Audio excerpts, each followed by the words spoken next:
HOPStool was designed to be an experimental take on dealing with modifiers using an active tool. It still is something that we consider a work in progress, but is definitely considered a prototype in its current stage. To set it up right, we'll just delete this cube, and we can switch over to HOPStool by using a hotkey of Alt-Shift-W. So now we're in HOPStool. There's a variety of hop shapes that you're able to bring in that are built up using modifiers that you can actually adjust using dots that show up using control. So to show them in action, we'll first bring up the smart plane. The thing about a smart plane is that if we press Alt-V and we look at the wireframe, we'll be able to see these shapes for what they really are. But the main thing is that this shape uses a variety of modifiers to basically create a plane.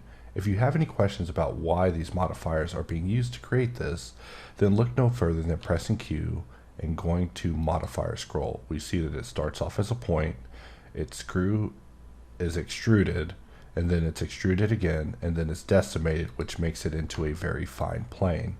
This means that once we understand how this system works, we can actually use it to our advantage. So what I mean by that is we can press Alt-X, we can actually mirror this on the Y, mirror this on the X, and then right click to finish this. And now when we grab these dots, we're actually able to move this proportionally the way that we want, but we do have these ugly lines in the middle. And you might be wondering why it's so important to not have any lines in the middle when it comes to a plane.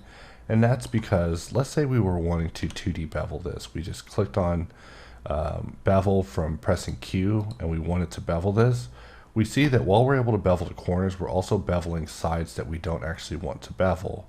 And so for that reason, we have these mods along the top where you can quickly add mods to a shape in order to create them. So hypothetically, let's say we were to want to create this smart plane that we were just talking about. Let's just take all these points that we have in this plane and just merge them to a center, even though that already makes a plane. And for this, what we'll do is we will use a displace to move it on the X, and we'll use a displace to basically move it on the Y. In perspective, you can actually see these dots a little bit better. However, with us having a shape that's so small, it could be causing a little bit of confusion with the way that dots are going to behave. So the next thing from here is we want to extrude it on the X. So this one will add an extrude using a screw modifier, and then we can also screw it on the Y. So now we have this thing able to be displaced, we have it able to be screwed, and there should actually be multiple dots showing up for this. So let's make sure we're in perspective. And there we go. Now we're able to screw and displace this how we want, basically creating an interactive adjustable shape. But we have all this geometry in between. What if we wanted to get rid of that? Well, we could choose to add a decimate, which will allow us to get rid of it. And so now we can screw it this way, and we can screw it this way, and it still is non-destructive. And the best part is we can actually mirror this over to the other side just like we did before. And now we move it out, we actually move it out kind of evenly compared to the other way that we're moving the shape. And this is just an alternative way to approach modeling when it comes to dealing with Blender in 2.9. We're not saying that this is the way that things should be done or you should work this way.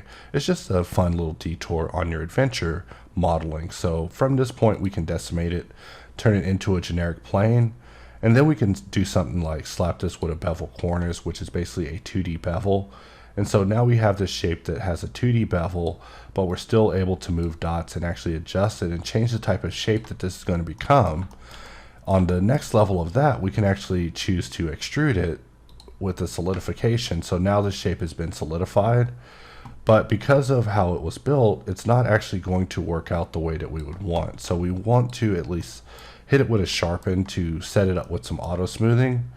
But now we can actually get in here and grab our solidified dot and adjust the thickness. We can still grab our screw dot and adjust how thick it is on both sides.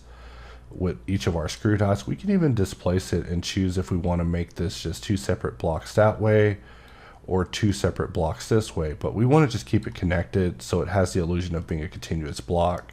In addition to this being the way that it is now, we can also add another bevel on top like a chamfer, which is going to be a single segment bevel, and adjust that by just grabbing its adjacent dot. So you see that there's this text that appears whenever I'm holding control and hovering over these dots. This can actually be adjusted by going under the sprocket, and we can actually change the dot size, maybe just a little bit. We could change our text size here. I'm going to actually raise both of these to be 20, not 250. That will be regrettable. And there's a whole lot of options here where you can change a lot of things about the way that dots work. So this adventure that we're going over today is really only just scratching the surface of the basic of dots, because this is the kind of predestined demo for showing HOPStool in action. So from this point, we're actually going to choose to add a bevel with an angle of 30. So now we have our third bevel present on this. So we have this shape that's built up of a myriad of modifiers, but it's a fairly basic shape, but we've built it up out of modifiers, but it's a very basic shape. So it's kind of strange to build a box this way, but in another way, it's also strangely satisfying. So another aspect of HOPStool is the ability to perform booleans using dots. So here we have a cube that we inserted. I shift selected the main shape, and by holding control, you can see this ring that pops up that I refer to as the infinity ring. And we'll just select cut, which will allow us to cut into this shape, but because we cut on the wrong side of the mirror, it isn't actually going to take place. So we still have to take consideration of sorting rules when it comes to things, but we are able to now perform booleans whenever you're inside of HOPStool, which is something that we've been able to do since the foundation. But it's now just very easy to just hold control and just bring up your infinity ring to just get in there and just set it up exactly as you want. We'll put a weighted normal on it because by now you guys should get it. And so we're just modeling this box. And if we wanted to take it through its adventure to show how we assembled this, we can just roll through the modifier scroll and just roll the wheel and actually look at what we're getting here with our modifier scroll. And I appear to be receiving a telephone call, so I will right click and be right back. Alright, I'm back. I received a phone call about depressing life stuff, so I got slightly taken out of things, so I haven't been at this for quite a moment. So continuing on with our talk here, we were talking about how this shape is basically comprised of a series of modifiers that have been stacked up that we have assembled to basically create the illusion of a box. And so if we go back through our modifier scroll again, like we were looking at previously, that this starts off as an unmodified mesh, then it's getting displaced, and it's getting displaced again, then it's being extruded via screw, and then extruded again via screw, then decimated cleanly, and then decimated again, which makes no sense. And then we are beveling it, welding it, beveling it again, and I see what's happened. We actually had the mirror moved, which seems to have worked out in this case, but moving the mirror probably wasn't the best idea. And then of course topped off with a weighted normal. And in a way, we have just basically created this first shape we were talking about, which was the smart plane. When it comes to the smart box, it's a little bit more of the same. It also has dots that you can just grab to adjust it, and we've made a few changes to make sure that you're able to move it kind of equally.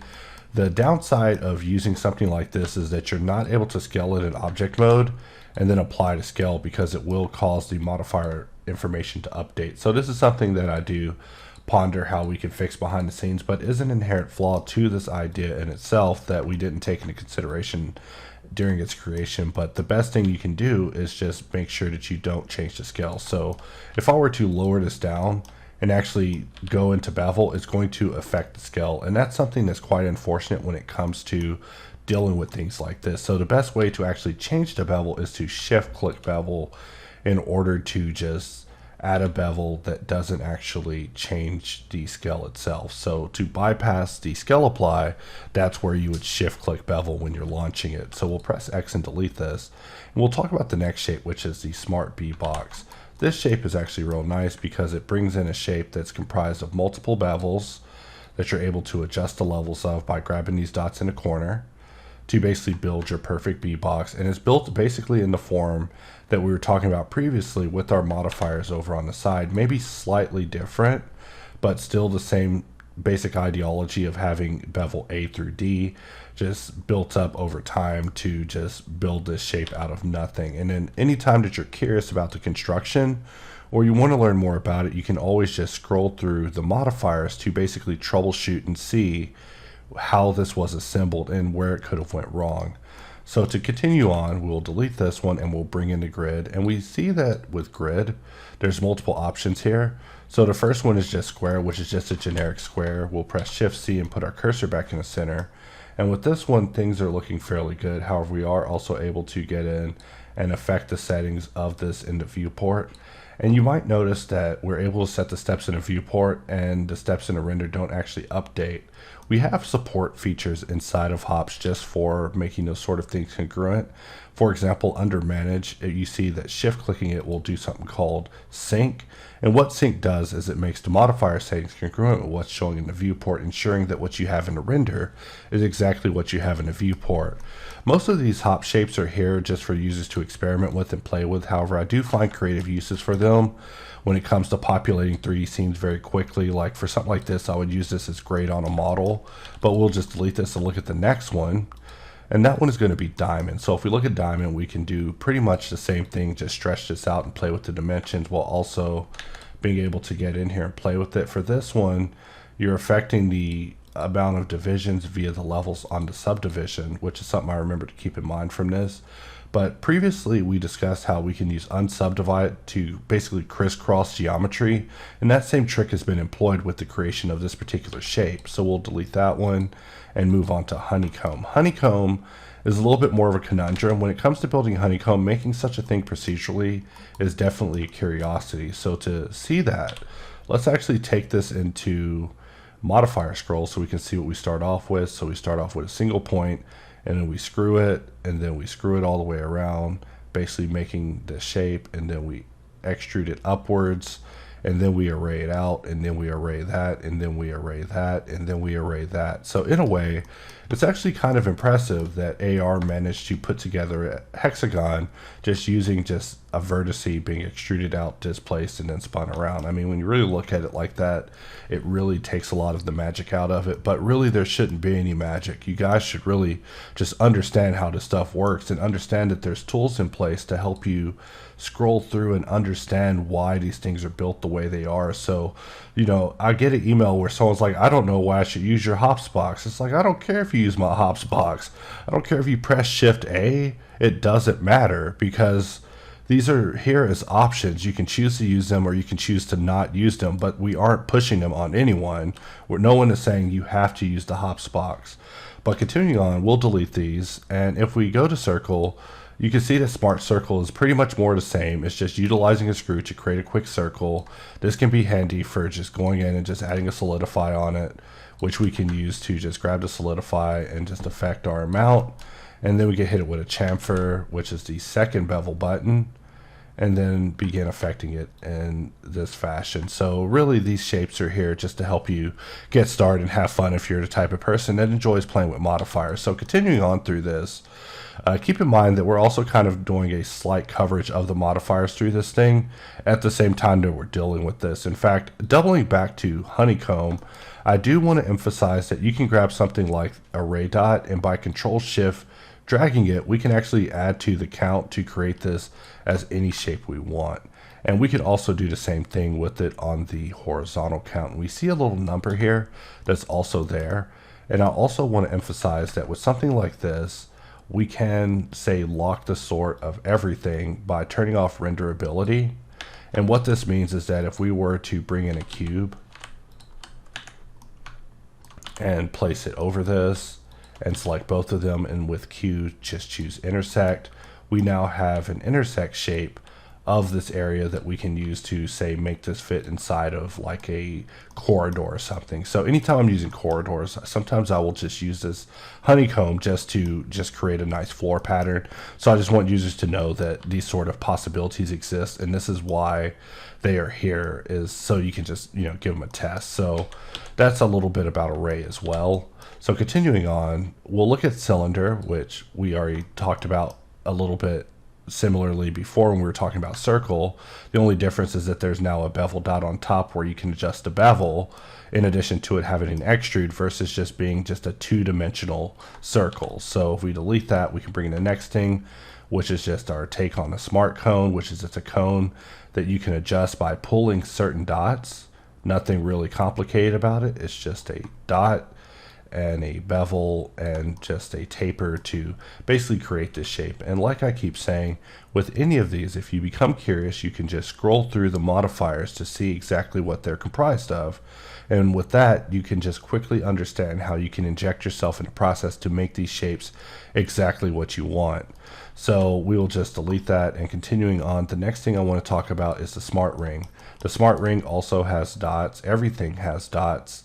I probably shouldn't even have to emphasize this anymore, but in the event that you're modeling and you need something like this, just know that we got your back, and you're able to just quickly get in and turn this into whatever type of shape that you need. So the final shape that we'll be talking about is the spring, and then we can talk about my favorite shape. The cool thing about the spring is that you can just grab this dot, move things up, and there's another dot that actually adjusts the amount of roundness that happens with this. It's corrected with a subdivision and ends with a nice sharp end, which is something I like about this particular shape. And I use this all the time whenever I need to put springs on a model or a mech. So whenever it comes to springs, this is definitely my go-to, whether I need a spring that's very thin or something that's very thick. And then of course, if you want to have more fun with it, all these dots are interactive for you to just quickly get in and get the most out of your experience. So last but not least is smart rope. So smart rope is one of the newer things that's been added to hardops. And basically what it does is it creates a procedural smart rope. And we'll select the curve. And the thing about this is that if you extrude it, you can just make endless rope. And so I was going to make an event out of this, but you know, times have changed. So I'm not sure how people feel about ropes nowadays, but rope is still something that I found to be essential, and there's multiple ways to approach this, right? This instance, we have brought in rope and extruded our curve to extended. But if we place our cursor up above and we hover over this, we can see that as with everything, there's always a tooltip with more functionality. So if we control click this, we can create an alternative type of smart rope that actually has a different type of coiling to it that will give us a very different type of result. I'm just looking inside to make sure the old rope isn't there, so we'll just delete that and remove it.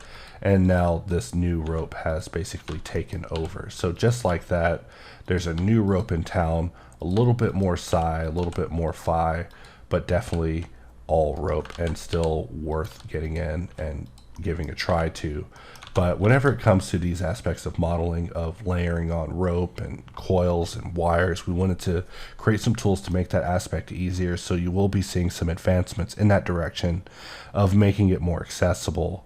So we've talked about basically all the shapes and all the modifiers that are connected to them, and also how you can basically build your own smart shape using, you know, HOPStool. But the modifiers themselves is the next panel that we have here, which all these basically pertain to a different aspect of HOPStool, whether you want to create a radial array, which we can do inside of mesh tools, as I discussed previously. But the two main things that I do want to close out on is that there's an option to bring up the mirror gizmo if you're trying to just mirror something. We don't have anything selected, so now we can actually mirror this over. But just like that, inside of HOPStool, you can just mirror. And because I was such a fan of Align tool, you can actually use Align tool to just click on it and just roll your alignment to get aligned exactly where you need to be in the event that you're needing to adjust your alignment. But with that, that will serve as a cursory overview of HOPStool just in a nutshell. And of course, as with all this stuff, there are videos that go into deeper levels of all of this content, as well as the release logs that let you know about these things as they came out to kind of give you insight as to what we were thinking at the time of their conception.